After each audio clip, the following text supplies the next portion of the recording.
This is Guideposts with Dr. Tim Stauffer, a podcast where Tim and his friends engage in purposeful conversation about identity, parenting, culture, faith, and more.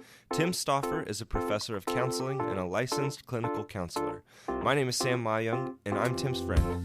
My life has been greatly enriched by my time talking to Tim and getting his thoughts on many matters that impact my life daily. After listening to this podcast, I hope you'll feel the same. Guideposts are discernment markers. They provide opportunities for direction as well as warnings of pitfalls. Go this way and be careful of that way. We hope that each episode provides some sense of direction as we navigate the challenges of daily life. Thanks so much for listening. A quick disclaimer, the content of this podcast is for educational purposes only. It is not intended to be a substitute for professional advice, diagnosis, or treatment. Always seek the advice of your licensed mental health provider.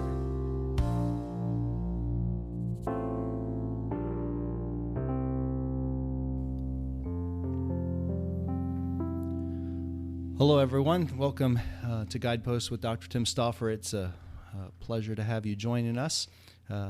Sam, you mentioned that today you would be interested in talking about grief and grieving and how to grieve well. And curious for you to tell us a bit about what brought up that interest for you or piqued your curiosity around that topic. Frame that up for us, and then we'll go from there. Yep. So I'm familiar with the idea that grief is more than just bereavement, grieving the death of someone you love, in that you're supposed to grieve in kind of a lot of different spaces, but this is kind of an idea I've become more recently familiar with, but I don't actually know what that means, and I don't know exactly what qualifies as this is worth grieving. And I have pretty much zero idea how do you actually do that. But I am also becoming increasingly aware of the consequences of not grieving and some of the things that you inevitably end up carrying if you don't learn to grieve well. So I thought maybe we could talk about some of those things. What warrants grief? What are the consequences of it? And then how do we actually do it? Sure. Great conversation. I think that nearly every philosophical, religious, theological group of people or group of thinkers have come to this deep understanding that life is suffering, and that within the experience of life, we're going to experience suffering and loss. So maybe that's a good starting point, is coming to terms with the reality that we are going to suffer, and that grief is a response to that kind of process.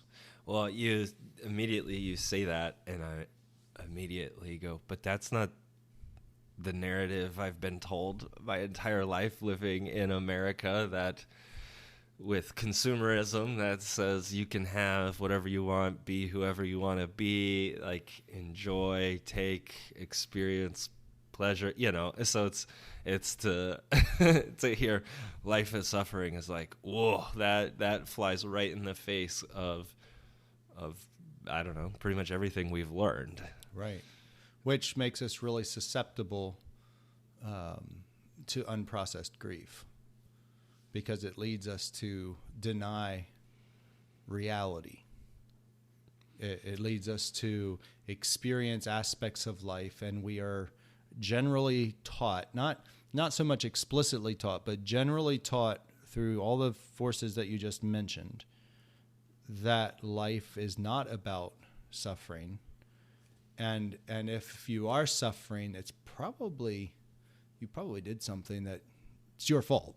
Sure. And so we tend to deny, repress, and push down grief. We deny that we've been hurt. We deny that the world is fundamentally hurting us, that there's things that are confusing, things that don't fit our belief structures or our narratives. We don't know how to think them through. And we, over time, learn how to steel ourselves against the suffering that we do experience. And so from very little, we begin to be conditioned or be taught to not grieve.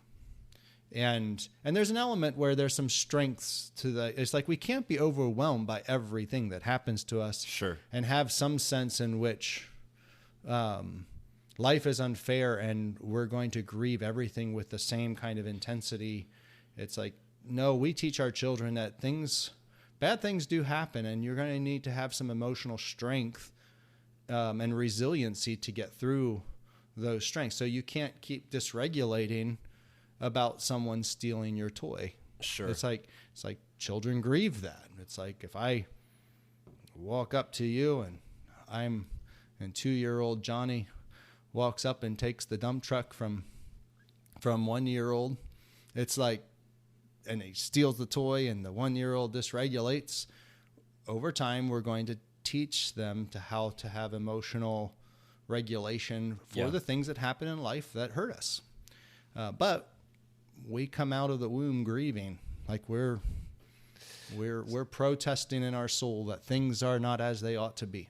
So let's talk about that. You just said that, the 2-year-old stealing the truck from a 1-year-old, and he grieves that. So already for some, that's going to be like, well, that's not what I thought grieving was.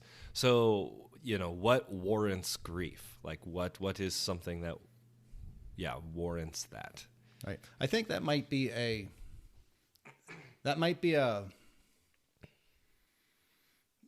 part of the problem. That conceptualization of that grief is a deserved, like there are things that you don't have the right to grieve. And so, which puts us in this place where we are constantly judging everything that occurs in life. And we're trying to make some determination about whether or not something's worthy of our emotional response to it. And I suspect that might be one way in which we repress or deny the way we're actually impacted. Okay. Does that make sense? Yes. But it does raise that question of maybe the question that you're asking, and I might be misunderstanding what you mean, is like, are you asking about like what's an appropriate emotional response to something distressing? And are there inappropriate emotional responses that are disproportionate to what occur? And how do we separate that from legitimate grief? Yeah, sure. Is that a fair way to take that apart or nuance it? Yes. Yeah. Mm-hmm. That's a great question.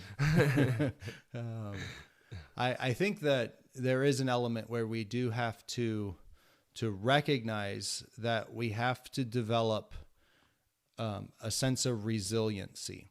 So oftentimes resiliency is confused with a term called post-traumatic growth.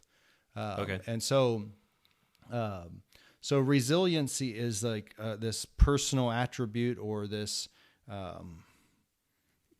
characteristic of a person. It's about their ability to bounce back from that which is hard for them. So we can think about children being resilient. It's like if I do something to you and I'm a resilient child, I'll be able to bounce back from that thing without it really affecting the way I view the world. If I'm not a resilient person and something bad happens, it shatters my understanding of how to make sense of the world. And it's like the structures around which I think about life begin to crumble and things no longer hold together. And so how do I make sense of what just happened?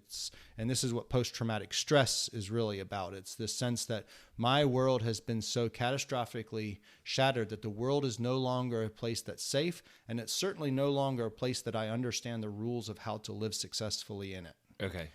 And so there is grief, there is loss, there is trauma, there is this like cauldron of emotional processes and psychological processes that hurt me and dysregulate me. Resilient people don't experience that. It's like there's a sense in which the bad thing can happen and it doesn't It's like they can integrate that into their experiences of life without it shattering the whole of their experience, and they kind of move on from it, and it's not that big a deal. It's like okay. And so we see people with radical differences in that regard. The same event can shatter one person's world, and for another person, it's like it barely made a dent. Sure. And we can see that in natural disasters. There's a fairly small subset of people who experience that as a traumatic event that continues to like need treatment. There's a post-traumatic effect. For many people that go through those things, it's like, man, that was really hard and it was overwhelming, and boy, that pushed us to the limit. But it didn't really crack my understanding of the world, and I'm resilient, and we rebuild and we move on, and it's not dysregulating anymore. And it's like we can remember it, we can see pictures of it, and have it not affect us.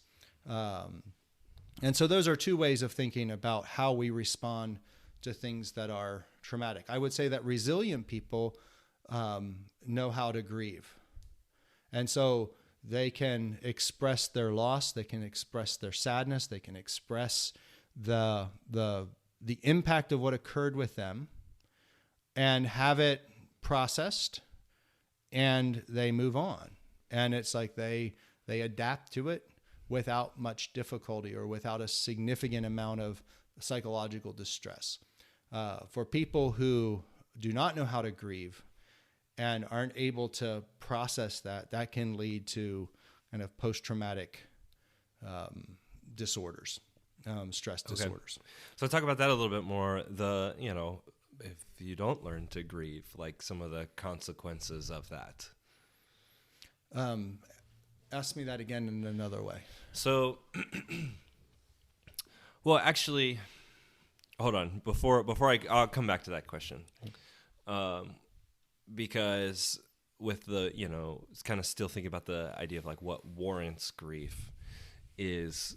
So I feel like what you're saying is that it's going to be different for everybody, and people are going to handle different life situations differently. We spent another episode talking about how to cultivate resiliency. And so whether or not, say something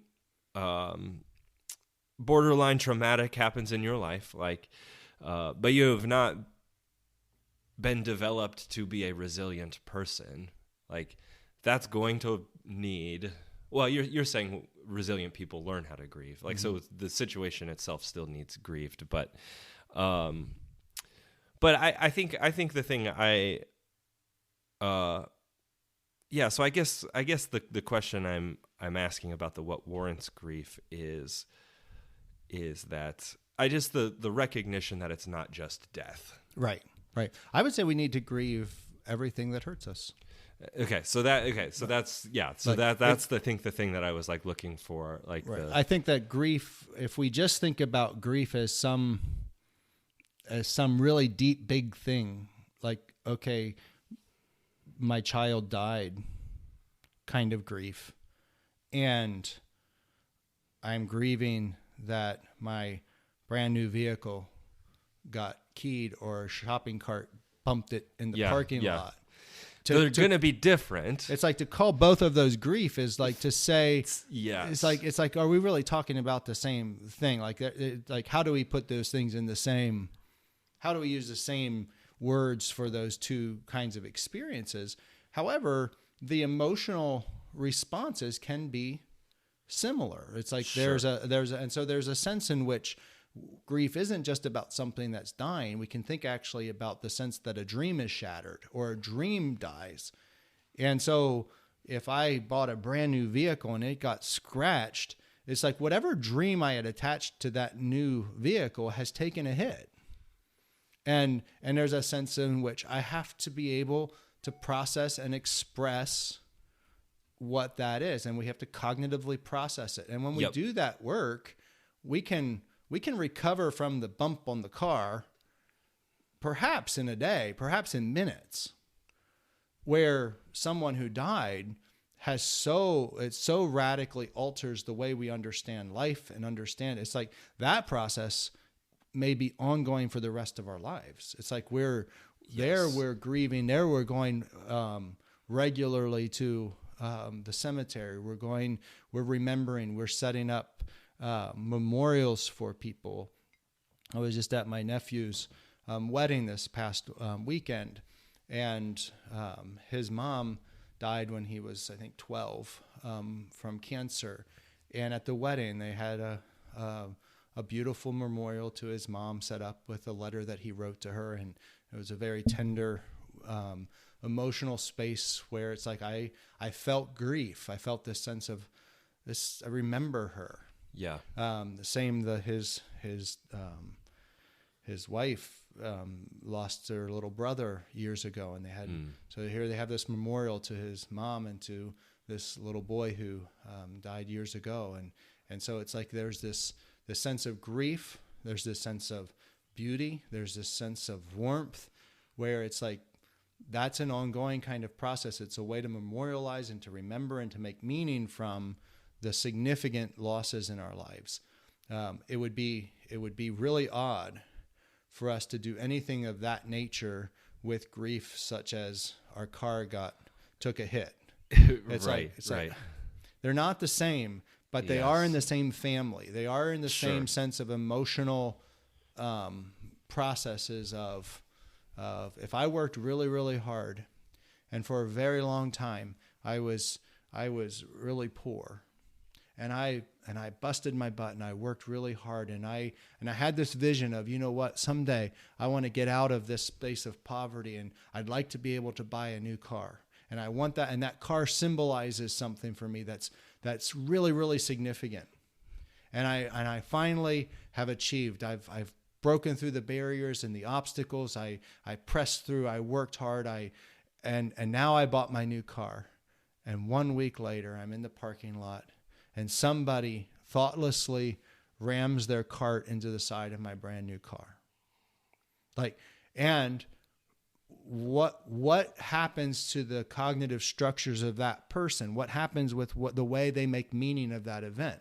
Right. It's like if they just say, you know what, man, somebody was being pretty mindless and they hit my car, and I'll call the insurance company and we'll get it fixed up, and hey, no, it's not that big a deal. They'll move on. If they say, you know, life is just stacked against me. It's always been stacked against me. And there's no way I can get out of this cycle of poverty that I'm in. Like, even when I do, there's a shopping cart waiting to just smack me back down.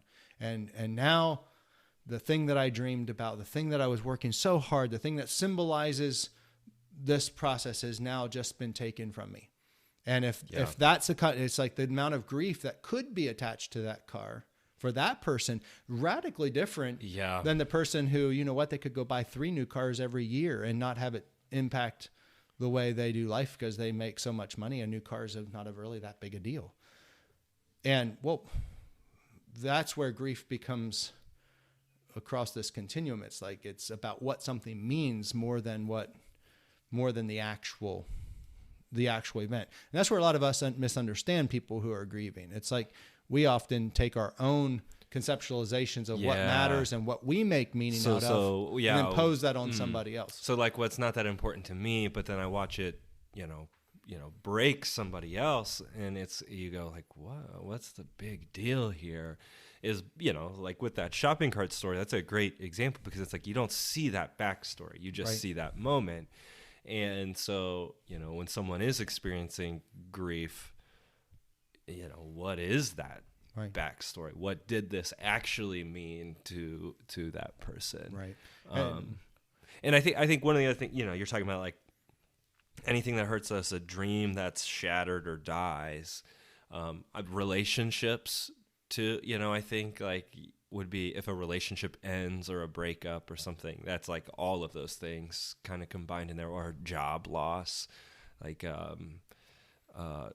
feel like all things that kind of fit in that category as well of things that it logically makes sense that this is something that needs grieved, because there's a dream, there's a hope attached to it, and when it ends for whatever reason, like that's a loss, that's a shattered dream. Right. Yeah, and for those of us that are living with and connecting with with people who are grieving, as well as understanding our own processes. Like we need to listen to the backstory. And perhaps that's what is a good way of describing that sense about how do we learn to grieve, is this sense that I am willing to listen to my own backstory. I'm willing to think it through. I'm willing to cognitively process my own backstory. What is it about this thing that's so important? What did it mean? Can I validate the importance of this thing? Because I have feeling attached to it. And so I'm going to respect my feeling world. And I'm going to, in essence, say my feeling world matters, but it's not the final word. Like it's important, but just because I feel it doesn't mean that's the final thing. It's like, I'm going to think it through. I'm going to understand what's beneath that, because our feeling, as we talked about in, I think, our first episode on the podcast, is that feeling emerges from our life story and from our narratives. And so the way I understand what I'm grieving is about a narrative structure. It's about something's happening internally to me. It's a way I'm seeing the world. And now I'm having an emotional response to something that I'm like, that thing, it's like there's a contradiction in there. It's like I shouldn't feel what I feel, but I do feel it. It's like, well, rather than trying to shut that down and just say, well, that's stupid, like just forget about it, which probably all of us have some examples of somebody in our life says, hey, stop crying. That boys don't cry. Like, sure. Anything of that nature that says whatever you're feeling ought to just be eliminated. Don't do that. It's like, okay, no, we just create an injury. Rather, we can say, you know what? I know this was really, really important to you.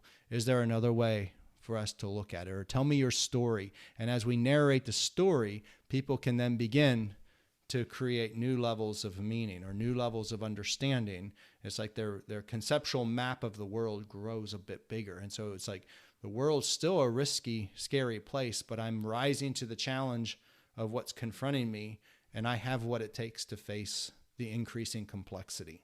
Yeah. Yeah, that's good. That's great. You got a lot of notes with you today. You want to talk about any of those things? I do. I like the idea as well. Let me talk a little bit about, because whenever grief comes up, you will hear people talk about the stages of grief. Okay. And I'm guessing you might know what some of them are, because most people in the world, most people in our country, if you just say, what are the 5 stages of grief? Many people can name them. Yeah. Or at least some of them. I'm just curious. Can I try? Sure, okay. try. I'm not sure if I'm going to get the order right.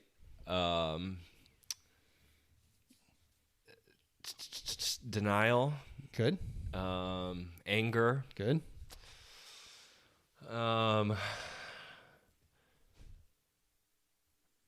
I don't know 3. I think 4 is sadness and 5 depression. Is acceptance. Yeah, 4 out of 5, right? What was number 3? The order. Was that the right order? In the right so order. What was number 3? Number 3 is bargaining. Oh, that's right.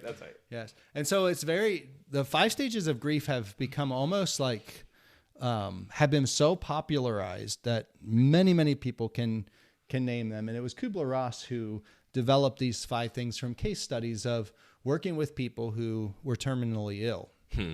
And she began to see these kinds of processes when people receive their diagnosis. It's like, hey, I'm sorry, but you have terminal cancer, and we found cancer in your liver, and we think you have 6 months to live.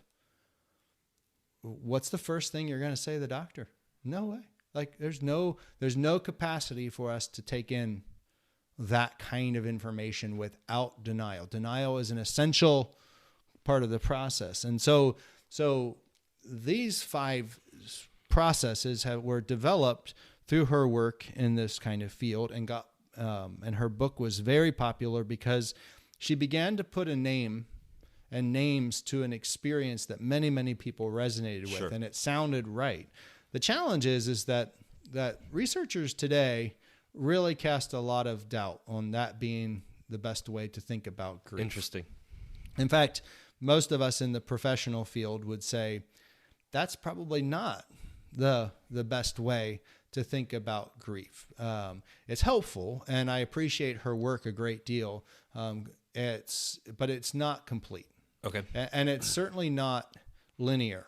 Like, we don't go through, what stage are you in? Okay, you're still denying. Okay, how do we get you to stop denying? How can we get you to how can be we get angry? you to, and how can we get and you then to we'll acceptance? move you through. Yeah. And Yeah. the other thing is that what's particular to these 5 stages may be particularly useful for people who receive their own diagnosis or their own sense of demise. Like, okay, you're ill and this is leading you to the end. It's like these may be very helpful for that, but this doesn't so much apply to the people who are the family members of the person who was diagnosed. It's like, interesting. So Sure. it's like, but they often get cross applied because even family members of someone or parents of a child who receives a really tough diagnosis will see some of these things and say, yeah, I found myself bargaining. I'm like negotiating with God. Like, if I change my life, if you heal me, I'll change my life. If you get me out of this, I will. And it's like, okay, I'm going to bargain with ultimate reality. It's like, if you change this for me, then I'll pay you back this way. And so everybody resonates with these stages because, and I think the reason they're so popularized is that all of us know we go through these kinds of emotional processes. But to think about them as a linear kind of step 1, 2, 3, 4 is probably not the most helpful way. I remember Elizabeth Elliot, the missionary whose husband was killed in South America. I remember her making this quip one time that she just continued her life and continued her work. And she said, I didn't realize that there were 5 stages of grief, so I just kind of skipped them. and it was like, it was an interesting comment of like, okay, sometimes these stages aren't as helpful as we would like for them to be. And I think a more helpful way of thinking about grief is through the lens of resiliency and post-traumatic growth. Okay.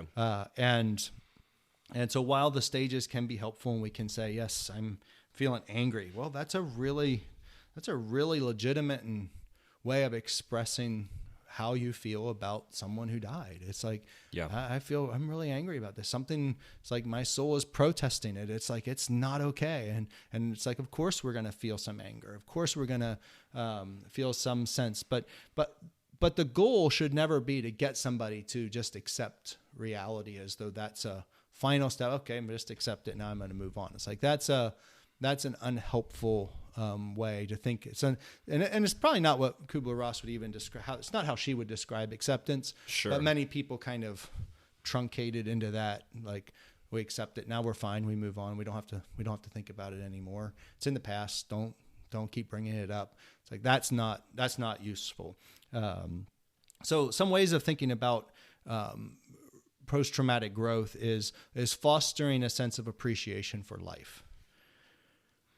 And so when the negative occurs, when the painful aspects of life occur, our default will likely be is to just simply stay focused on what we have lost.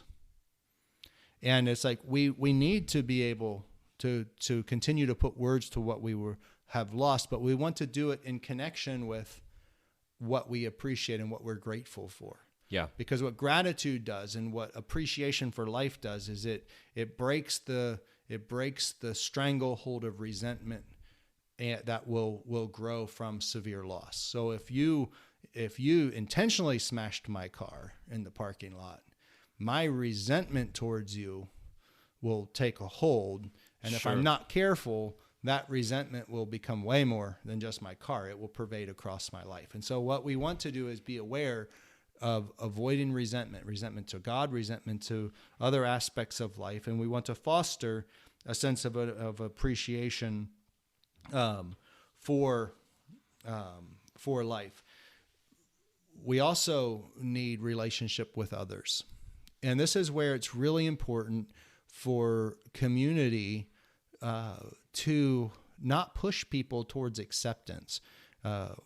You will hear about the stupid things people say to someone at a funeral. And the Bible verses that people will quote is like, God works all things good together for the good of those who love him, who are called according to his purpose. And it's like, you're going to tell me that when my child's in a casket now? Right. That's a really, like, those are processes where it's like, we don't need those kinds of relationships. What Scripture is talking about right there is actually right in line with what the secular literature would talk about as post-traumatic growth.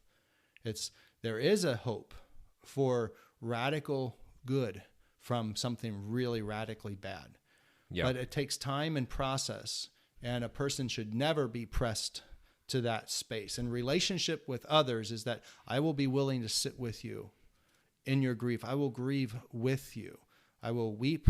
Jesus talked about it. We weep with those who weep and rejoice with those who rejoice. We live in relationship with other people, and we have affirming, life-giving relationships. And as we live in that space, that will begin over time to open up new possibilities in life. There will be a sense in which, from our tragedy, we will begin to experience new opportunities. And crisis always creates this element of we come to forks in the road where we can move towards new opportunities, or we can stay focused on what we've lost. And if we just stay focused on what we lost, we will miss the off-ramps that take us to new opportunity. And so we always want to be fostering this sense of, I want to look for the new possibilities in life. And when I do that, it's not a dismissiveness towards what we've lost. To pursue new opportunities honors the people that we've lost. It honors our losses rather than dismisses them or diminishes them. And so we always are looking for the new possibilities as a way to honor what we have lost. And we stay connected to that. It's that sense of, if my parent died prematurely and I'm a young man and my parent died, and I'm so stricken with grief that I refuse to go to college. I refuse to be productive in life. I won't move on because I'm just so stuck in my loss and my grief. It's like, does that honor the memory of the person who died? Or if I take these new possibilities that open up, as I make meaning out of my life, that honors, the new possibilities honors the memory of what was lost. And so we continue to move. And that was what was beautiful at my nephew's wedding. It's like his mother-in-law and him had a dance in honor of her having lost a son and him having lost a mother. Oh, it was just absolutely, it was absolutely beautiful. It's like tears were just flowing around the reception hall. I'm crying just think about it. And so it's like what's happening in this moment is they're honoring the memories of people that they've lost and honoring the new possibilities of what's coming. And and pursuing the new opportunities is, in fact, its own memorialization of what was valuable. And that's a beautiful way to grieve. It's a sense in which we stay connected to our grief, but our grief also can turn to joy. It's like our grief becomes the fertile ground from which joy can grow. And Scripture talks about that phenomena. It's like Jesus and his death and resurrection. It's like there's a sense in which the dying, the grief is it's like the seed is planted in the dirt of pain and bursts to new life, and joy can come from that. And that is, I think, the way we grieve well. Like, we honor that, whether it's just infinitesimal, small little things, or whether it's the big tragedies of our life. We grieve it that way. We foster personal strength. So as we are looking for new possibilities, we're looking for what strengths does a person have. So if I think about it clinically, or working with someone who is grieving in a clinical way, it will be, I will always be paying attention to what does this person have to, what strengths do they have that will help them lean into the new possibilities. And so rather than looking and staying focused on our deficits or on our places of weakness or on our liabilities, I'm going to build upon the strengths that I have. And those strengths will then grow, and it's like we can press into them. Can you give some examples of like what some of those would be, or like you've seen or you'd encourage? Like strengths, I guess I'm just kind of curious, like what that. That's a great question. I think like I would look at strengths as what abilities a person has, certainly, like where are you gifted?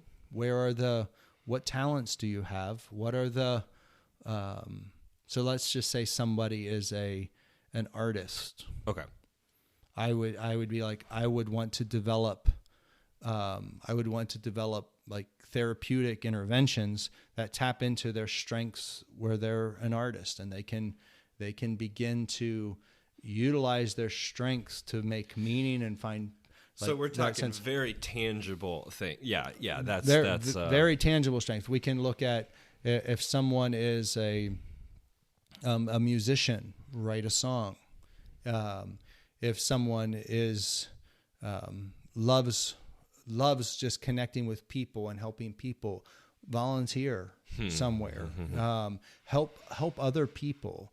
One of the ways of grieving well is to take ourselves into community and into relationship with others in a helping way. Like I will take whatever gifts I do have, and I will give them away. I'll give them to others, because in doing so, I will find a sense of meaning and purpose and a depth of, I have something to offer. It's like I have needs. I'm hurting, but at the same time that I'm hurting, I also have something to give. And our strengths become that place of, these are the gifts that I have, and I want to bring those out of people, rather than having people focus on what you don't have and what you've lost and how miserable life is going to be moving forward, how dreadful it is. It's like, of course, we're going to spend some time in that space in our processing of it, but we don't want to stay there. We don't want to stay in that, mired in that place of focusing just on the losses.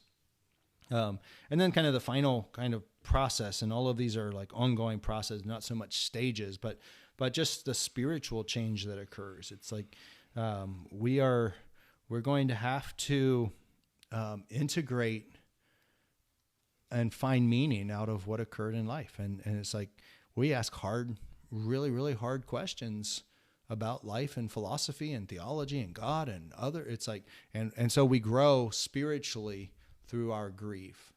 And I suspect that those are the processes when you ask about, okay, how do we grieve well, or what does that look like? I would say these are the kinds of processes that I would point towards that help us grieve well. That's great.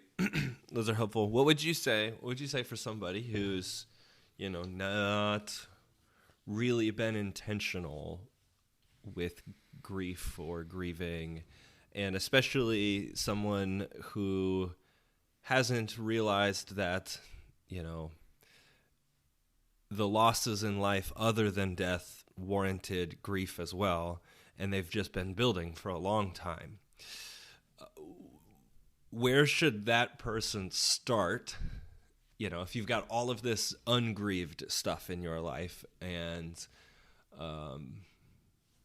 almost maybe you've got some big things, but you've also got lots of micro things that need grieved as well. I don't know. What would you say to that person in starting to okay, let's let go of some of those things? Mm-hmm.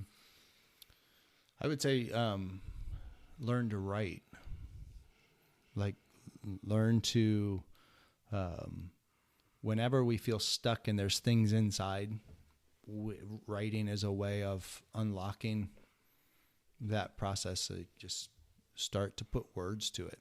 I think storytelling, connecting with people, where you can process it with. Sometimes that's one of the gifts that a good therapist or a good counselor can give, is just a space to start telling a story, start putting words to it. I like to think, you ever see those puzzles that have little tiles that slide around? You try to get all the colors or numbers matched up, and there's only one empty spot, and it takes forever.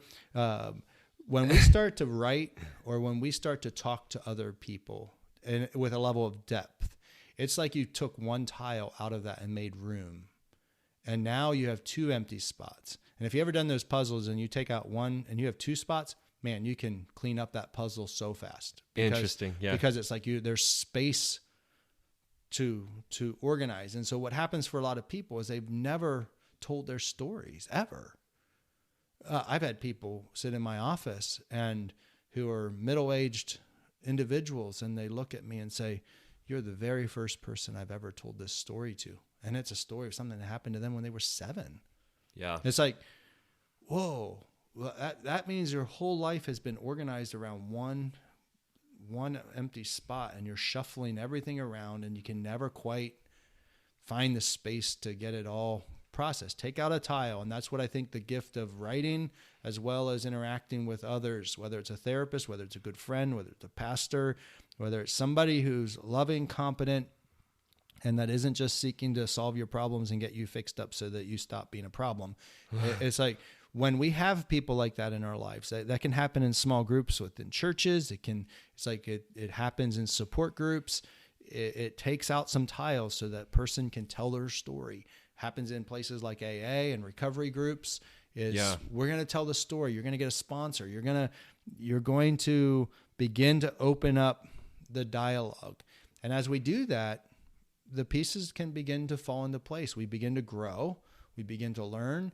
And in that, we begin to see new possibilities. We begin to see our strengths. We begin to go through that list that I would talk through. It's like we can begin to appreciate our lives.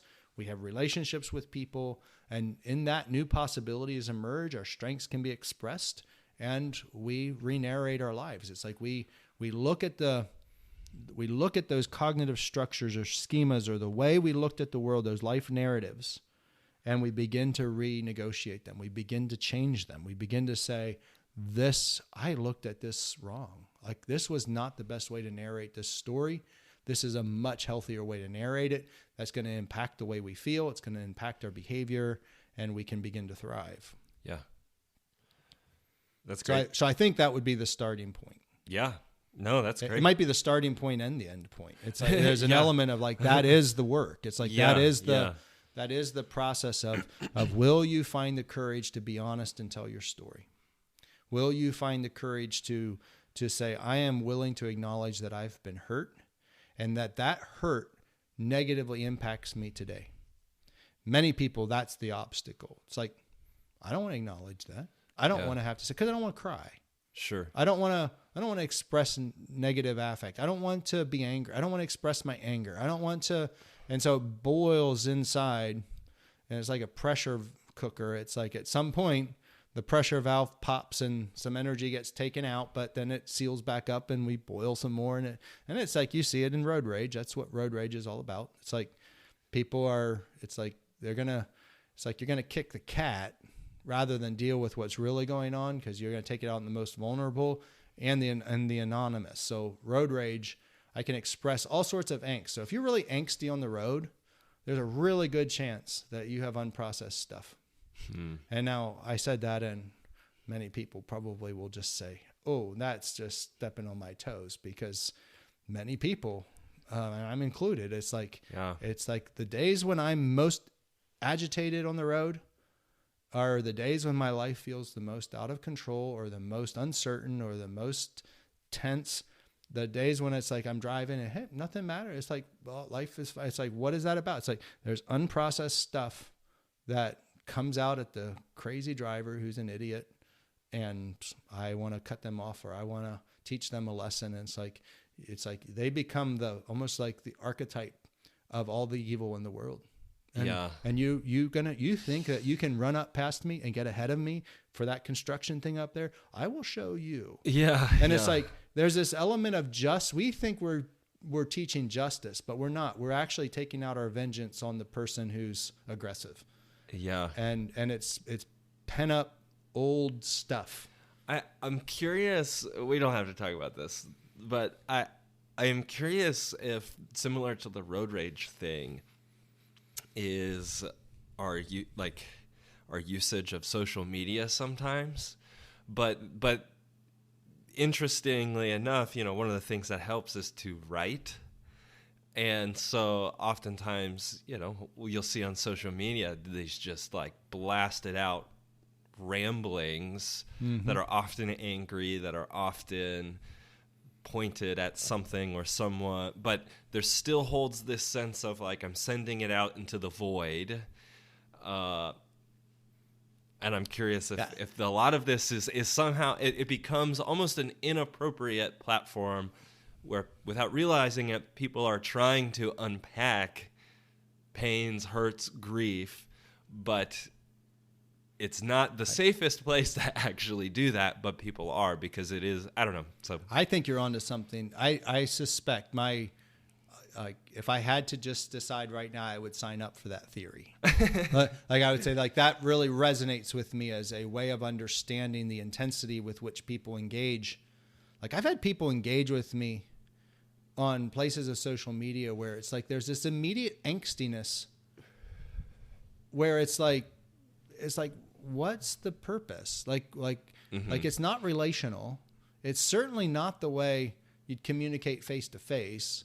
And it's like, it does have that same element of like if the person like that you're having road rage issues with, if you looked over and saw, oh, that's my neighbor, or that's my pastor, or that's my friend, like, immediately the way in which we respond to that would diminish. We might still be irritated at the person. Sure. But there's a place for rightful irritation. It's like if you're doing something aggressive on the road, there's a level in which we ought to be annoyed by that, because that's dangerous and and it hurts people. And so anger is an appropriate response for what's going to hurt people. It's just that road rage takes it to this pathological extreme where it's like, okay, this isn't about that. It's about all this other stuff. And I think Twitter and many social media conversations are very much in that category.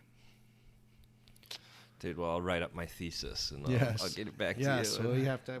Maybe we should talk about social media some more in the future. But I think, like, I can't imagine what we would talk about. Yeah. Like, grieving is such an important thing for us to do and how we experience life, and I want to learn how to engage my grief more productively and in a sense of honesty, and in doing so, that can set the ground for me to thrive in new ways, than grow in places I may not have otherwise been able to grow. Yeah. Likewise, I feel like this is something that's new for me, but I'm beginning to see is important and necessary for me to start addressing. And so, yes. Well, that may be a good place to end our conversation. Great. Thanks for dialing in. Please feel free to send us an email. There's an email address in the show notes, and we'd love to hear from you and your thoughts, or if there are topics that you would love to hear us process, feel free to send us a note. So thanks again for joining us. See you next time. Awesome. We hope you enjoyed this week's episode of Guideposts with Dr. Tim Stauffer. If you're finding this podcast beneficial, please share it with a friend or leave us a review. Also, make sure to check out the show notes where you can find links to resources as well as an email address. We want to hear from you. Send us your questions, feedback, and topic ideas for future episodes. Thanks for listening.